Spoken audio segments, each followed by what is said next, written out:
Сәлем, балақайлар! Мен Қуыршақ Айсұлумын.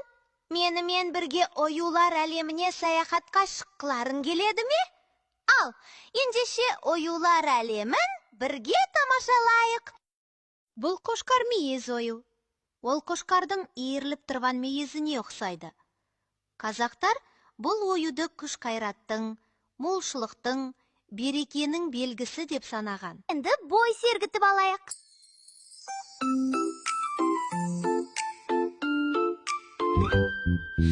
Қошқар мүйіз ілеміз, қанат қағың жүреміз, толқын соққан өзендей бет билейміз, күлеміз.